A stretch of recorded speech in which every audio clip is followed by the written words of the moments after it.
Okay, hello, welcome back to the Spirit Lounge. Hope you guys are doing well. I've got a bit of hiccups today, so if I do hiccup, I apologise in advance. Okay, so we were continuing on with our slip of the tongue there, Upanishads journey together. I'm just going to put the PowerPoint on the screen now. So this is a continuation of the Upanishads, and it's just going into some more background narrative, and in this case some precursor discussion by the author of the book that we're following, and then goes into some discussion about what's in the Rig Veda, which was the first of the Vedas to be written and seems to be the most one that they concentrate most on. The chapter after this covers the other three Vedas that were written, but not in so much detail, actually very, very short. So let's jump straight into this. So again, the Vedas are a large body of religious texts originating back in India, and composed of Vedic Sanskrit, and the oldest Sanskrit literature in Hinduism, or the basis of which Hinduism was an offshoot, although they say Hinduism was practiced many thousands of years ago, even before the Vedas were written. And this is the book that we're going through. I find it very useful. I actually found this, believe it or not, in the basement of my mother's house when I was cleaning it out one day. And it's synchronous that this book was down there because it was what I wanted to dig into for this channel. So synchronicity has its way when you're seeking. So okay, so we just move straight into some narrative from the author, and I pulled some bits out which I thought were very useful to look at and pull out. The author is actually very, very well versed in scripture, in texts and scriptures and doctrines, not just the Upanishads, but many others. In the footnotes that are written under each page, there's a lot of knowledge there, and I was very impressed with what I was actually seeing from his writings. So I think if you ever get a chance to actually read the book, then do so. It does take a while. So let's go into this. So the first one is, even the lost inspired writers are the products of their environment. They give voice to the deepest thoughts of their own epoch. And with this basically saying that many of the religious writers of the past were influenced by their environments, by their own thought processes and dogma that they hold on to. It wasn't purely independent. And it's saying the complete abandonment of the existing modes of thought is psychologically impossible, which means the thoughts and effects of mind and emotion that is embedded deeply is difficult for writers to get past and be purely independent. The writers of the Rig Veda speak of the ancient makes the path.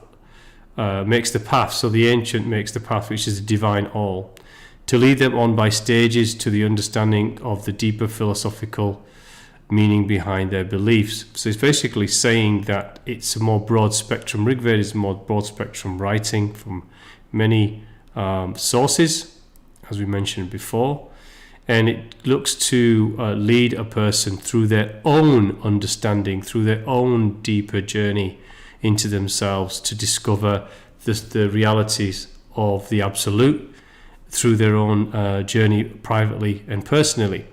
It doesn't actually give any particular dogma. In fact, as we go through this, you'll see that the ascetics that wrote some of the Rig Veda were questioning themselves and their own conclusions quite a lot. The Rig Veda survived, and it just say that to what has been lost. The author suggests that there's only like 1% of what was actually existing in the Rig Veda is available now. That's really just conjecture, because we don't really know what was created at the time because it was so long ago. Science is the knowledge of secondary causes, of created details, which are the physical measurement and exploration of our matter realm. And wisdom is the knowledge of primary causes, in other words, divine origin, of the uncreated principle. The whole literature which arose in the course of centuries, which is the Rig Veda, from generation to generation through oral transmission. So it was written by many ascetics over many generations, over many centuries. and it was passed on when no books were available. So memory was strong and passed down through memory, and tradition was followed precisely to preserve the Vedas. To preserve the Vedas were declared sacred knowledge or divine revelation to preserve them. And again, the name Veda in Sanskrit signifies wisdom or knowledge and spiritual inquiry. And the road of the sages was to inquire and to understand. The sages were the ascetics and the seers that contributed to this writing. Okay, so and we continue on with some more of the author's narrative here, some background to Rig Veda. The Rig Veda, there are four Vedas, of course. The Rig Veda, which is mainly composed of songs of praise. The Yajur Veda, which is full of sacrificial formulas. The Sama Veda, which is melodies or hymns. The Atharva Veda, which is magical formulations. And each of them contains sections, and those sections are hymns, which are samhita, which are hymns, prayers, and sacrificial formulas. Brahmanas, which are sacrificial rites and ceremonies.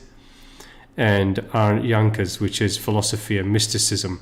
And then the fourth section in each one were the Upanishads, and those were extracted out to create the collective Upanishads, whose literature was made of two portions, which is the mantra of deep state of thinking, and the Brahmana, which is worship into ritual parts of the Brahmana. So you can see it's quite complex the way it's been split up. Parts of the Brahmanas are called Aranyakas, and this was derived from the fact that there were ascetics who lived in forests. So the forests were called Aranas, and so they were called the Aranyakas, which because there were ascetics living in the forests. The insects form the Aranyakas, which is a section in the Upanishads. The Rig Veda contains about over 1,000 hymns divided into 10 books. The earliest phase in the evolution of religious consciousness, or as it was deemed or seen to be the earliest. Some would say the Judaic texts would be earlier. Some say the Zoroastrian texts were earlier, but these is just intellectual discourse for me. It doesn't really matter as long as we understand their value. Reactions of simple yet so they would describe the ascetics as writing down their perceptions as reactions of simple yet unsophisticated minds to wonder of the existence, are portrayed in hymns, worships of devas, so divine beings. So the Vedas also have devas or divine beings. These are like the eons of the Gnostics. So, and they also represented cosmic planes, cosmic bodies of the realms above. So as they looked up, they saw the heavens, they saw cosmic bodies, and they were given deification. Similar to the archons, if you remember, the archons represented cosmic bodies, represented lower chakra, earth, wind, fire as well. So within the Vedas, they also have, the Rig Veda, they also had beings such as Surya, which is for the sun, Soma, which is for the moon, Agni, which is fire, Dayas, which is sky, Prithivi, which is the earth, Maruts, which is the storm and winds, Vayu, which is the wind, Ap, which is water, Usas, which is dawn. And so they're very similar to the eons and the archons represented in the Nagamadi. We remember they were also named after the planets and the sun and the earth and the wind and the fire.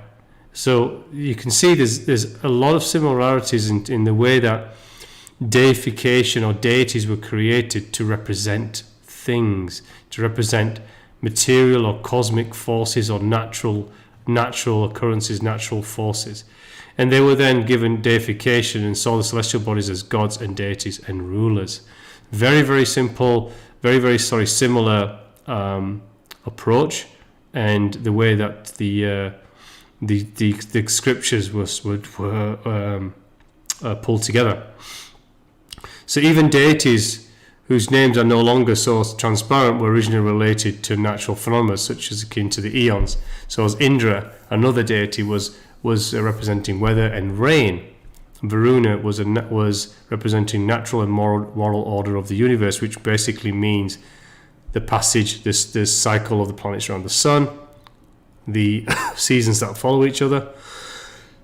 Excuse me. And Brahma, which was the creator, Vishnu as the preserver, and Shiva as the destroyer. So these are balance forces of creation, of manifestation around us, etc. So that you can see, there's the reason I pull this out, because it was very similar to the Nagamadi eons and archontic forces. So, which for me says that they were created to represent the dualities of the worlds and also the dualities of human behavior. So important aspects of natural form were attained sometimes to the rank of independent deities. So this is what we were saying. Deities worshipped by the different tribes were admitted into the Vedic pantheon. So what they're also saying is that ancient tribes who also had deities and worshipped forms, structures, things that they perceived, were also then added to the many list of already existing devas, and such as Pusa, which is worshipped by a small shepherd tribe, and ultimately then became within the Vedic pantheon the protector of travelers. So you can see how deities are formed, and it goes later on to explain what they mean or what the ascetics really saw them as. Okay, so Varuna is a god common both to Indians and Iranians. So this talks about mutuality. It talks about how some of the deities were also appropriated in Indian theology, but also Iranian, and it regulates the course of the sun and the seasons. Indra is a king among gods, occupying the position of Zeus in the Greek Olympus as well. Mitra is the god of light, who drives away darkness and a defender of truth and justice.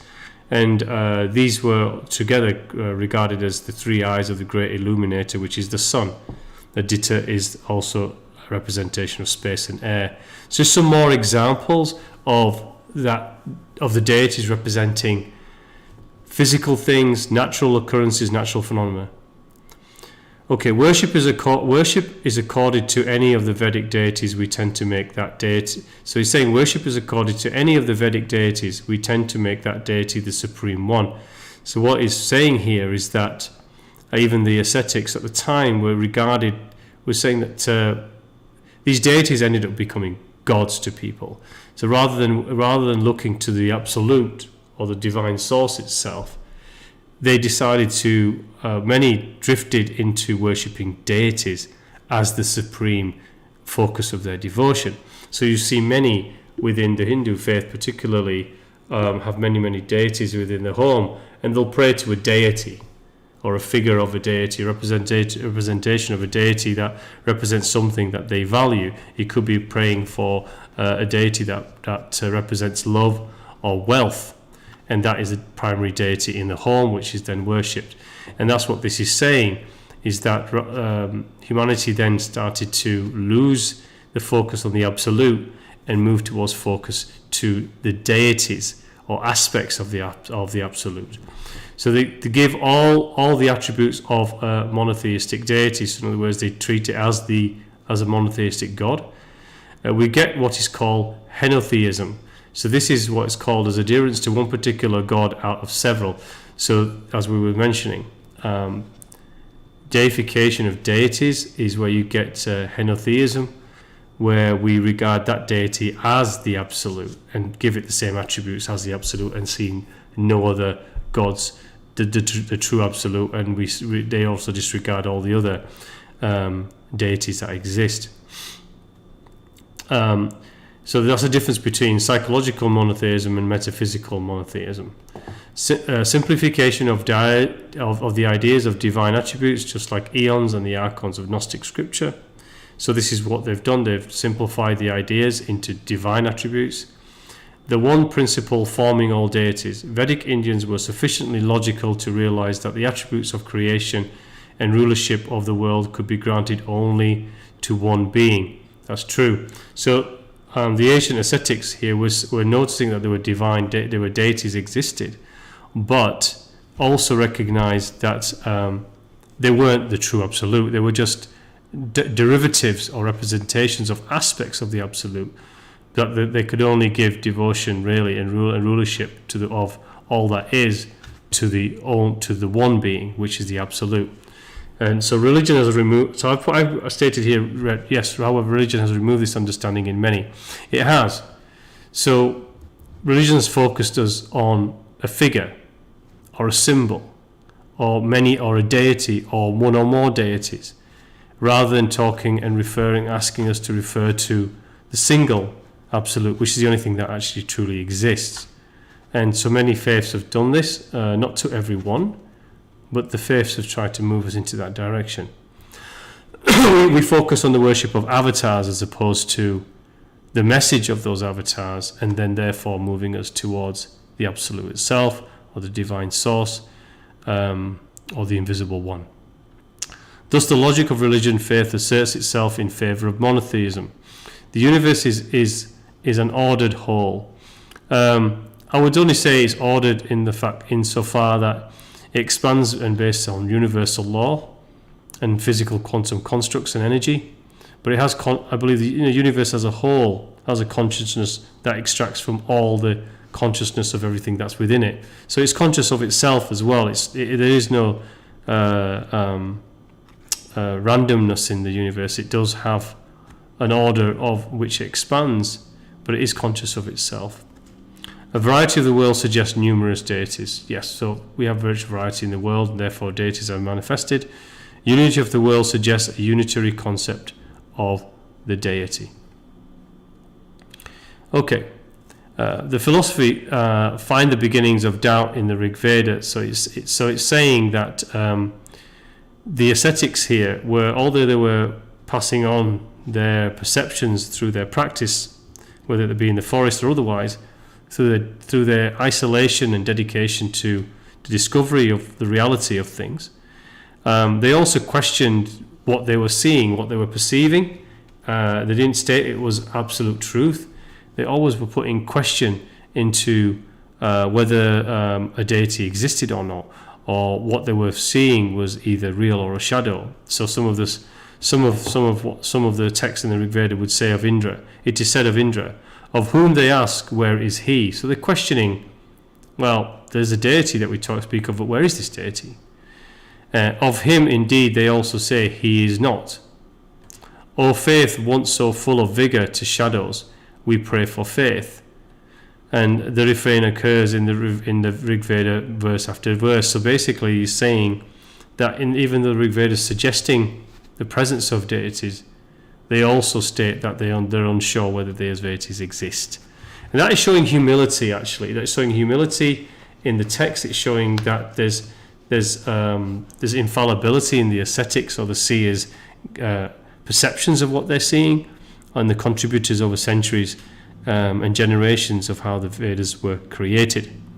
So here's another one. Agni, which is fire, kindled in many places, is but one. One, the all-pervading sun. One, the dawn, spreading her light over the earth. All that exists is one, whence is produced the whole world. Effectively saying that even Agni is a deity, and is the dawn and spreading her light over the earth, and also is the fire, is also still part of the one being the absolute. The most remarkable account of a superpersonal monism is to be found in the hymn of creation, which is coming up next. It says, no longer gods but many deities, states they are of secondary origin. So the prayer does talk about deities, but say they are secondary. They're not the primary source. In fact, they're extrapolations of the aspects or attributes of the divine itself. They know nothing of the beginning of things. To apply it to any description is to limit and bind that which is limitless. So it's effectively saying that the deities themselves are not from the beginning and therefore have limitation. And we cannot apply that to the divine because the divine is limitless. Before creation, all this was darkness, shrouded in darkness, an impenetrable void of abyss of waters. So you remember the waters, which was interesting. Waters were also mentioned as the waters above and below in the Gnostic text, and this is also suggesting the metaphor of waters being the source of manifestation through the waters, nurturing of the manifested life and creation through these waters. And it's talking about before creation there was just a darkness or a shroud, an impenetrable void. If you listen to a lot of esoteric metaphysical practices, they talk about the void. They talk about reaching a void in their meditative practice. This is the state in which they're moving into in their practice, I believe. So Vishnu the preserver, resting on the serpent, infinite in the milky ocean. And I pull this out because it's interesting that the Vishnu was sitting on a serpent. Remember, the archons of the demiurge were also regarded as serpents. Okay, so this is the prayer, the hymn of creation, as I've mentioned here.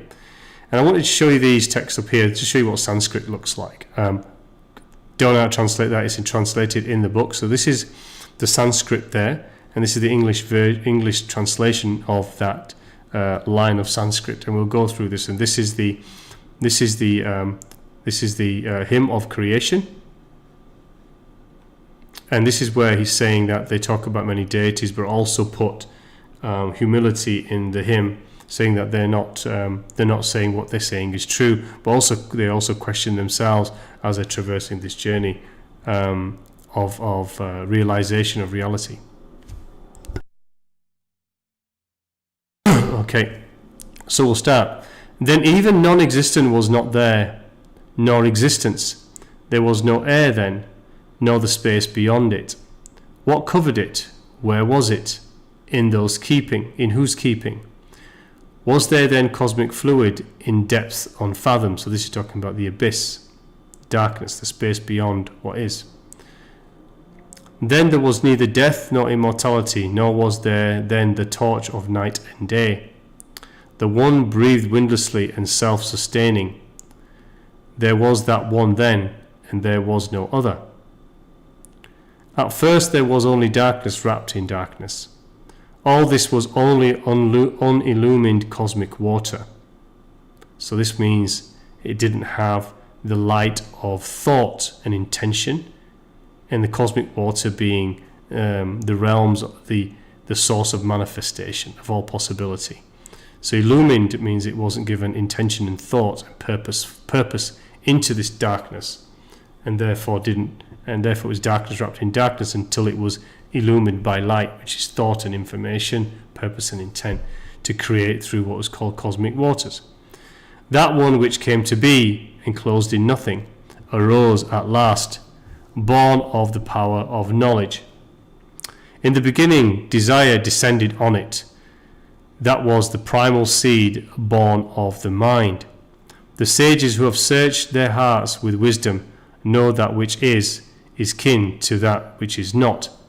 What he's talking about, born of desire, this is basically purpose and intention. So it's saying that the divine absolute was the darkness wrapped in darkness, the abyss of all possibility of cosmic waters, waiting to be illumined by its thought and intention and purposeful direction of energy. And this was regarded as it had a desire and intention to create, so therefore had a desire, and this became the primal seed being what the Gnostics called Barbello, the virginal funnel through which manifestation was born. And so this is saying the primal seed being basically illumination into the darkness of darkness, and manifesting through cosmic water. I want to come back to this illumined darkness, by the way, because I want to touch on something, and I'll come back to that. And they have stretched their cord across the void. So this is talking about they have moved their consciousness, moved their perceptions into this dark void. And many metaphysical, esoteric spiritual practitioners will mention that in meditation, they feel they are accessing the void. What void it is, we don't really know, but the void we're talking about here, as I think many believe they're touching this.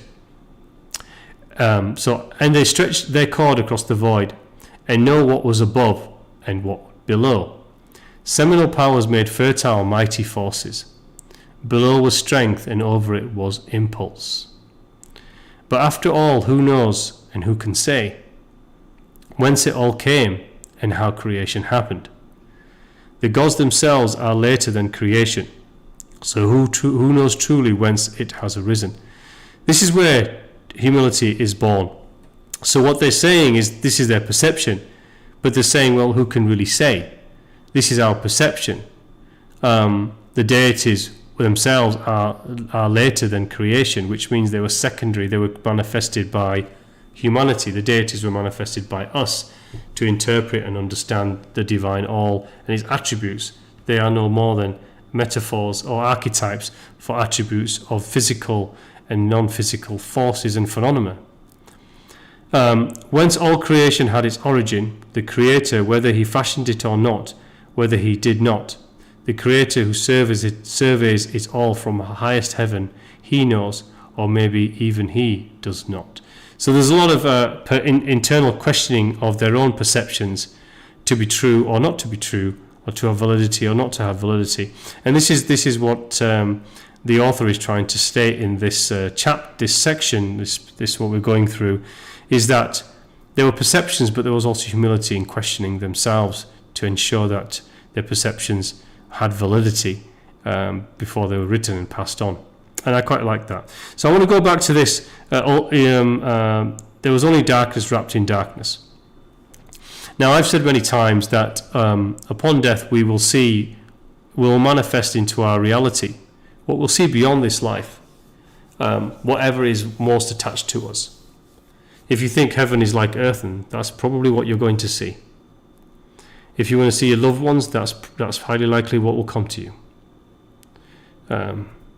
Whatever you visualize heaven to be, whether it be religious doctrine, programmed thought, whatever, this is what you'll experience upon death in the immediacy of leaving your perception and your spirit leaving the body and ceasing to animate it.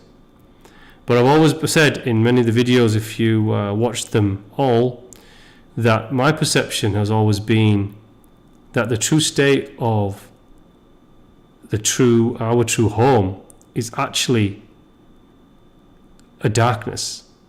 It's not a darkness as in evil or density or negative. It's a presence of beauty and love, but within it is a blanket of nothing. But it's everything inside nothing. And when you're in there, you feel everything, you know everything, you are part of something. But actually, to perceive it, there's nothing there. It's because it's a realm of manifestation. It's a silence of love, and it's a silence of grace. It's a silence of contentment.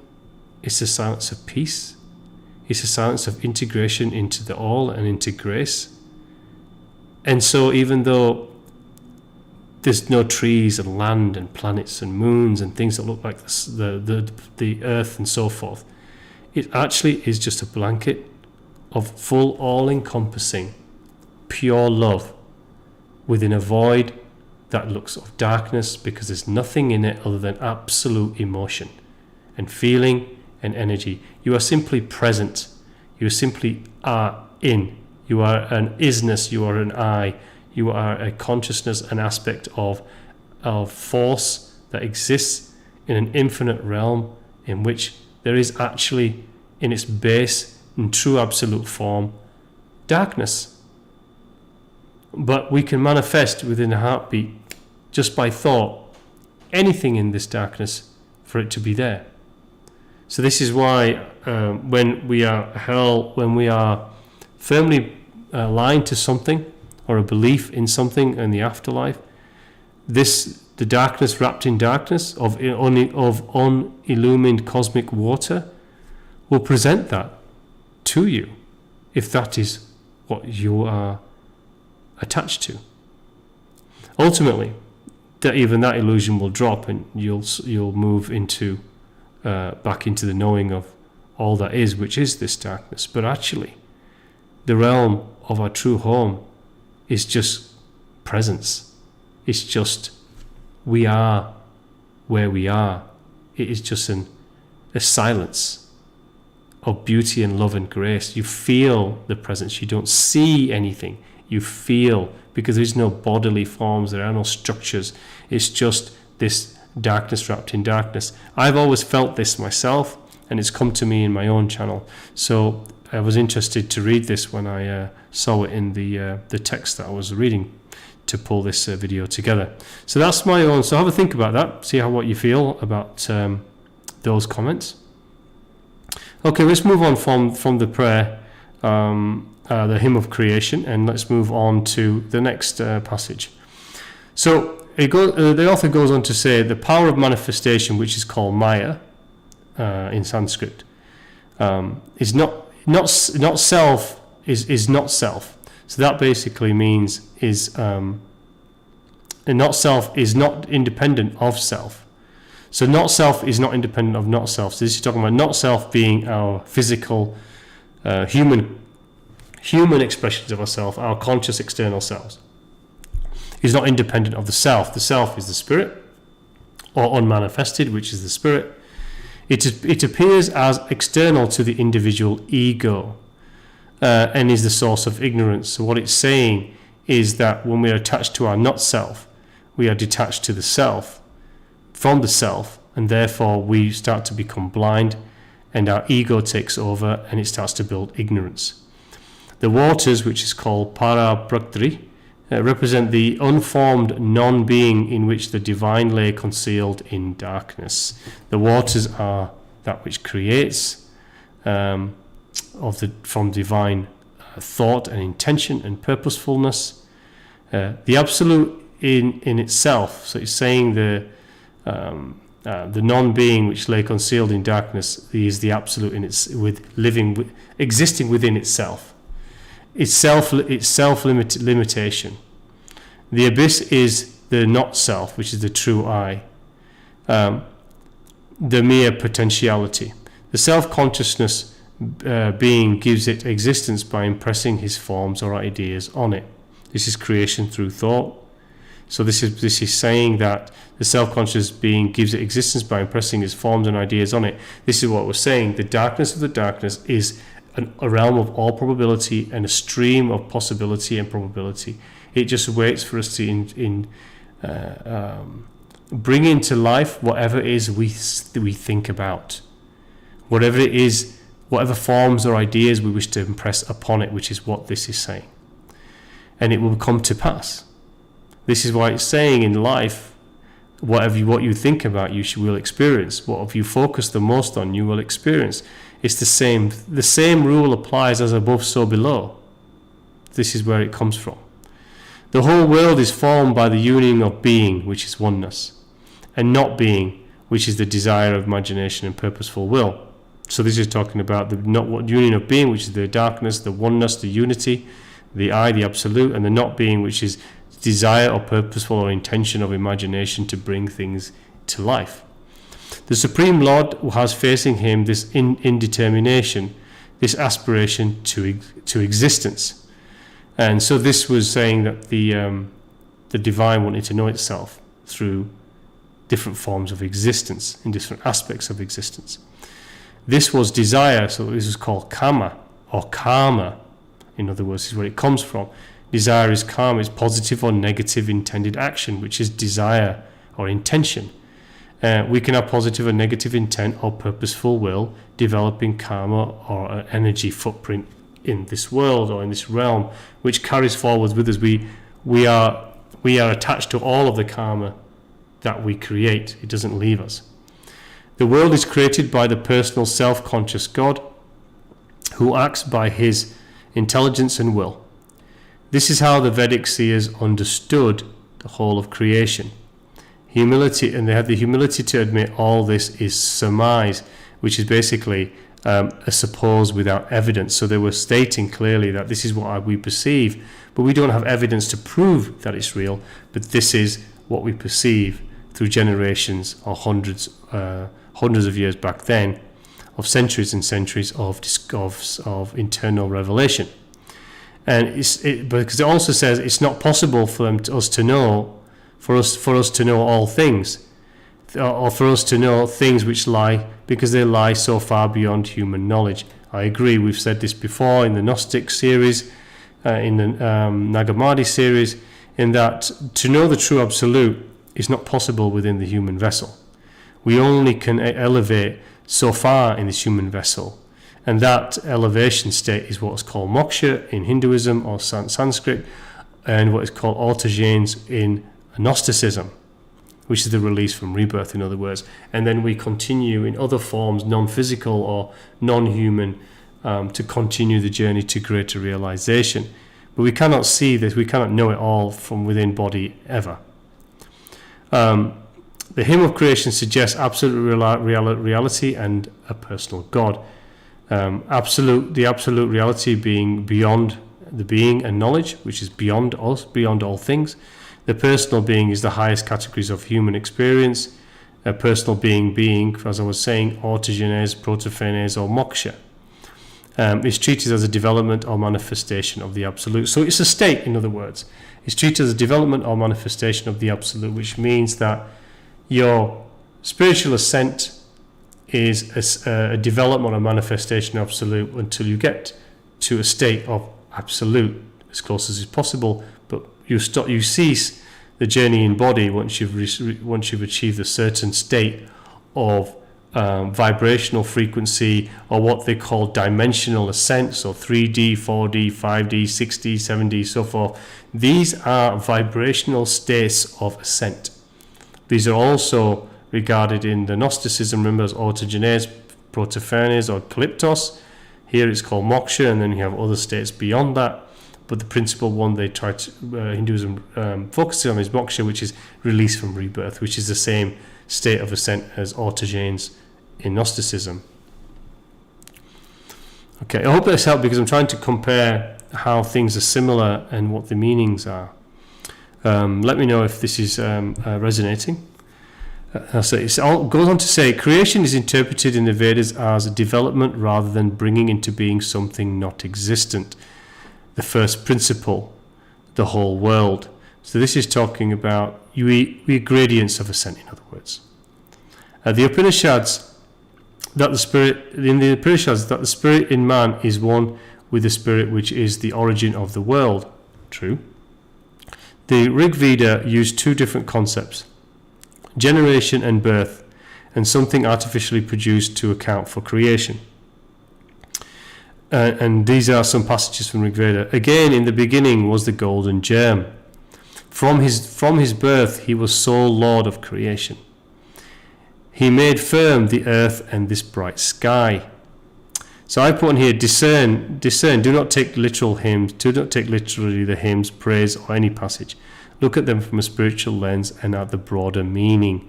So, don't take these things as, man made, the divine created all that exists in 7 days, and the 6 days and the 7th day was rest, or he made the earth and this bright sky. Yes, the manifestation through absolute thought, but gave the foundation for life to manifest through those forms, aspects of universal law, creation, preservation, and destruction, energy, thought, intention, matter, consciousness within the universe to go and create from within itself. So it was a passage of time in which things were manifest. It wasn't suddenly a flick of a finger and the divine suddenly made the earth and the sun. It didn't actually manifest that way. The Rig Veda is similar. With the fourfold distinction of one. It talks about a fourfold distinction, which is very similar to the Gnostics' ways of describing things. They talk about the absolute, which is the one, which is the divine all, and beyond all dualities and distinctions. Number two, which is what we call the state of the ascended being. So this could be the Christ consciousness state, the Krishna consciousness state, the Buddhic consciousness state, etc. The self-conscious subject confronting the object. This is, the ascending journey being. So this is the self-conscious conscious subject, which is us. So this is us becoming aware of our true I, confronting the object, which is our matter realm. And 3, the world soul, which is the matter being, one who's just completely only within the matter realm, has not started the journey within themselves. And 4, which is the world, which is the third dimensional realm that we exist of perception. So you can go up from the lower, so you've got the material realm, then you've got matter beings who exist only in their mind, body, and the lower chakra frequencies, very much physical humans, physically identifying humans. Then you have those of self-conscious subjects, which are those who have embarked upon the ascent. Then you have the absolute, the one beyond all dualities and distinctions. And this is what we call, to get to a state near here, is what we call autogenes or moksha. This is called the release of rebirth, or an ascended spiritual being, which is us releasing ourselves from the material realm. Okay, it goes on. The monistic emphasis led the Vedic thinkers to look upon the Vedic deities as different names of the one universal Godhead, each representing some essential power of the divine being. Absolutely, this is correct. So this is saying, repeating that they're not really gods. They're archetypes that were created and manifested to represent an essential power of the divine. In other words, they were given, the cosmic bodies were given names. The phenomena of our weather was given names. Earth, fire, water, and air were given God names. Wealth and love was represented by a deity. Hate and war was represented by another deity. Creation, preservation, and destruction was represented by another deity. And it goes on and on and on. Exactly the same as the Gnostic eons and archons. They represented things. They are beings we've created ourselves. Now, that does not mean, by the way, that they are not real. Because when something's brought into an idea, when we talked about this on a couple of videos ago, when something's brought into an idea, a deity, or a cross, or a religious symbol, whatever it is people preach and worship to, send their focus of devotion, of love, that thing, that idea, that effigy, that symbol holds manifested power and energy through the focus of love from the thousands, from the tens of thousands, or hundreds of thousands, the millions that worship that thing, or that deity, or that avatar, or that demigod, or that symbol. It then becomes real. Remember the darkness of the darkness and the unillumined cosmic waters. What does that mean? We can create anything that we wish if we give it sufficient thought, intention, and purposeful energy. So if something's worshipped enough, that deity can become, not necessarily physical form, but energetic reality within the cosmic realm that we live in.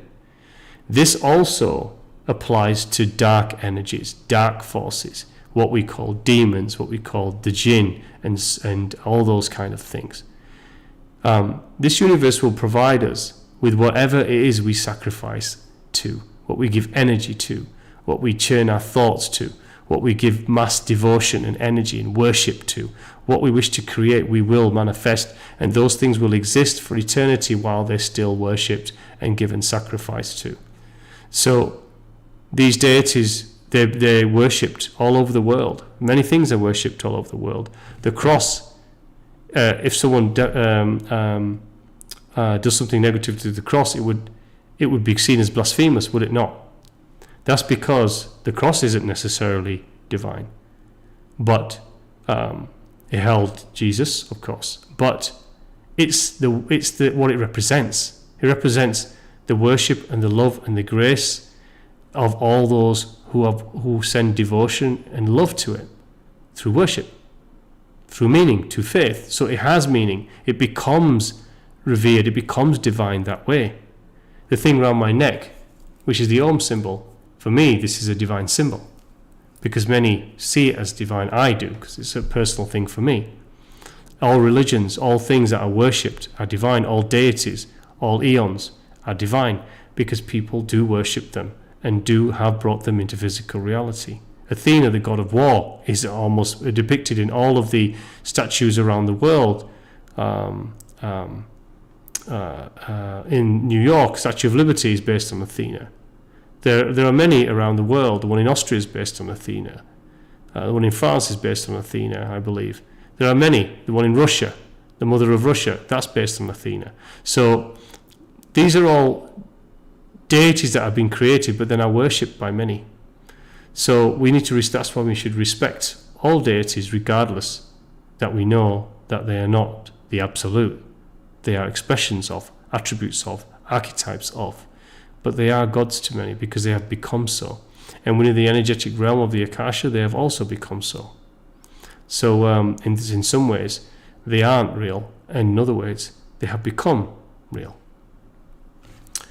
Okay, so they did not feel called upon to denounce the worship of the various deities as disastrous error, because they saw it as they were leading the worshippers to of the many to the one and only God by process. So what they were saying was that yes, people did worship deities and the many, many gods, but there's no reason to denounce this, because what they were seeing, which was wisdom in itself, was that they knew that no matter where they started, they will always end up and traverse these many gods and end up in the place they really needed to be, which is ultimately with the one absolute, by the virtue of the process that they would go through and end up where they needed to be. Early stage cultures are so entirely steeped in the awe and reverence which have descended to them that they cannot adopt a new pattern. So many people find it very difficult to move from deity or form worship, or worshipping the sun or the moon or the planets or Mother Earth or Gaia. These are all archetypal interludes to get to the divine all, ultimately. There is no suggestion in the Rig Veda of the illusionary world. So this is talking about, it doesn't talk about the world being a matrix that many talk about, or an illusion. I put it is and it is not. For me, the world is always an illusion. I don't call it a matrix. You can call it a matrix if you like. It is a construct. The universe is mathematically precise in quantum level. And so you can call this a matrix of a mathematically precise construct using universal law and the forces of what the divine expressed within the universe through intention and thought, for it to manifest through its own consciousness. So in that way, it's an illusion because it's not our true home. That is why I call it an illusion. We come here, it's not our true home. Our true home is the realm of where our spirit moves to, not where this physical body that we occupy finds itself. So in that way, this is a matrix, this is an illusion, this is not our true home. The true home is beyond this. Although this is within the all, we are transcending to this darkness of darknesses of unillumined cosmic waters, which is our true home. So in that respect, this is real as we experience it, but it is not also real because it's not our true home and it's not from where we are. We are not of this universe and we are not from this universe. We are of a nature beyond it. Okay, supreme is compared, so the supreme is compared to a carpenter. It says it fashioned the world into being. He pervades all things as ether. So he's saying he fashioned the world into beings, but pervades it all into ether as energy, and which is called the Akasha or Akashic realm. We all recognize this, which animates the world as the life breath, which is called prana. The life breath is called prana. I'll come back to Akasha in a moment. Rig Veda raises the question of the nature of human self, which is the Atma, which is the breath, which is the controller, and the unborn part which survives death, which is distinguished from jiva, the living substance. So he's talking about the question of the nature of the human self, which is the breath and the spirit, the unborn part, which is the spiritual self, which survives death, which again removes its animation. It's distinguished away from the living substance, which is the matter being, which is called jiva, and of the individual soul. So as we discussed, they've called about the unborn part and the soul. The soul, I believe, is just the auric part, just the energy auric body that gives sentience, gives us the sentience of the bodily form and the interface to matter itself. So it's talking about when Adam was crawling on the ground, the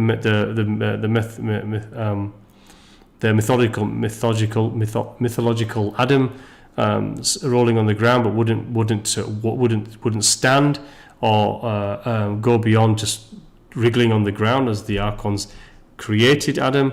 This was because the spirit wasn't in it, but it had an energetic aura, it had force and energy projecting from within it, giving it awareness that it was alive, giving it awareness that it existed. This for me is just your soul.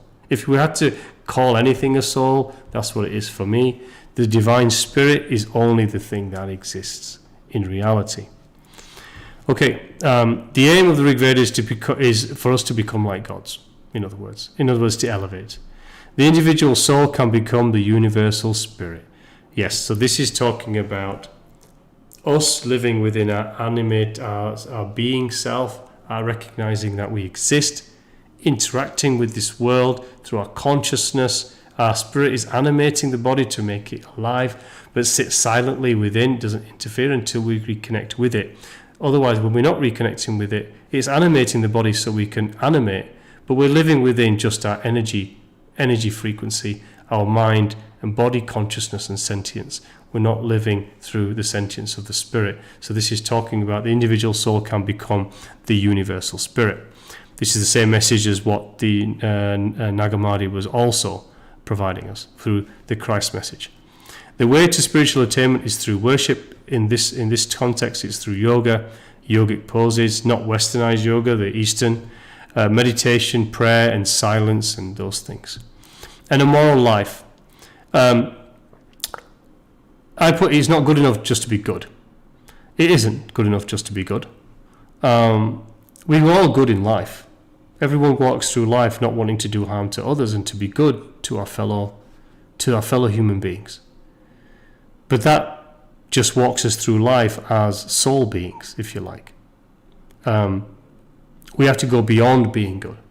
Because to being good, trying to be good also makes us self-righteous, makes us self-virtuous, makes us malleable to stimulus, which makes us feel self-righteous and self-virtuous.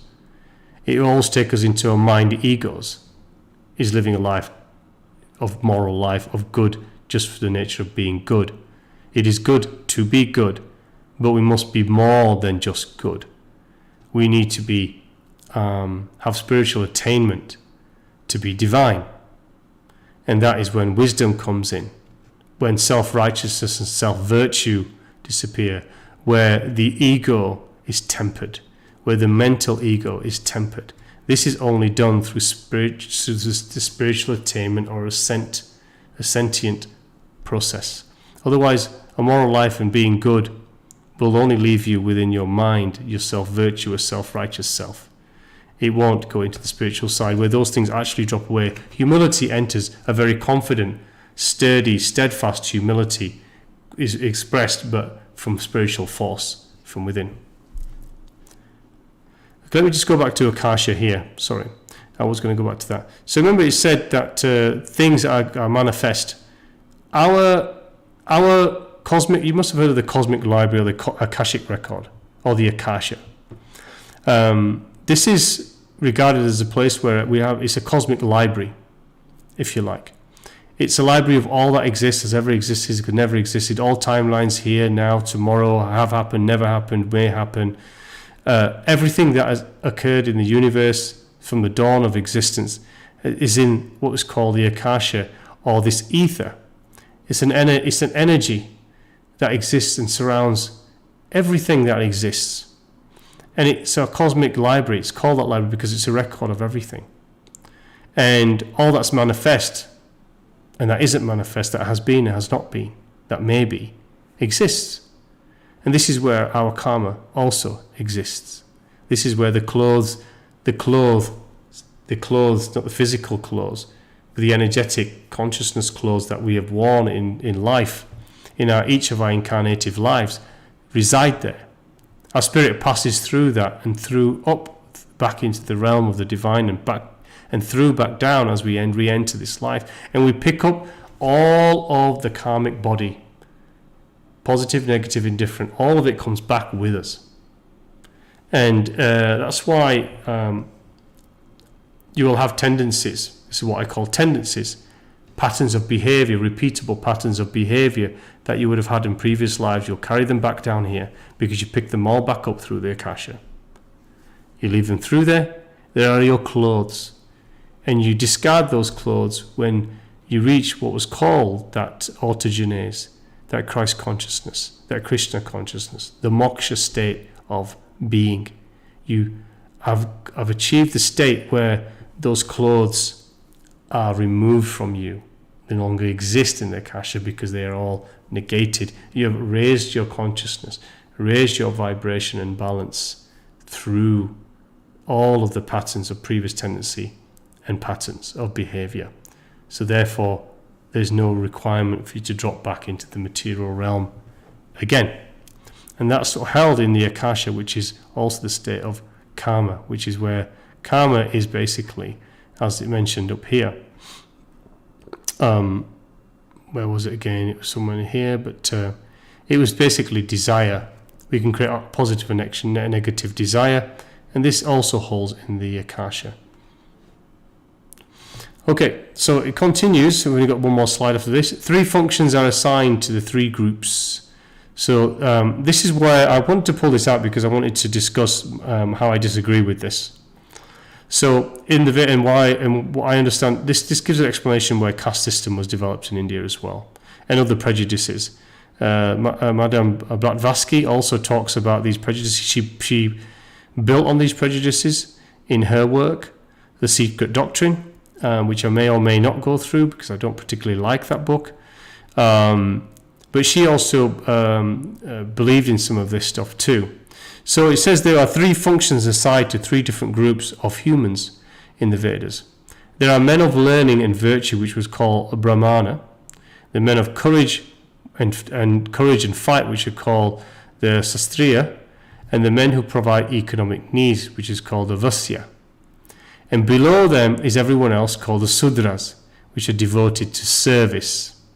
Now for me, this is what was born of the caste system. This is where the caste system came from. So this is where the caste system in India we came from, and any other systems based on this was to further prejudice, injustice, separation by cultures over millennia. This is not the creation of grace, but the creation of humanity. So this whole function, this categorization of what humans can be, depending on what someone deems you to be, or where you're born, or your name, or what your father did, whatever it may be, or your socio-economic cycle is a driver and a creation of humanity. The divine never created castes, never created these different groups. These were created by humanity. And these were created by ascetics and seers and groups, whoever were back in the day this is where the limitation even has surfaced. They've created these groups, separating people into what they're allowed to do and what they're not allowed to do, what they can be regarded as and not regarded as. This still exists today, actually, but it's more subtle. It's more subtle in hierarchical goals of rich and poor, hidden in social economics. It's hidden in class, which still exists. We don't have overt discrimination prejudice, but it still exists in humanity, because humanity is full of duality, of course.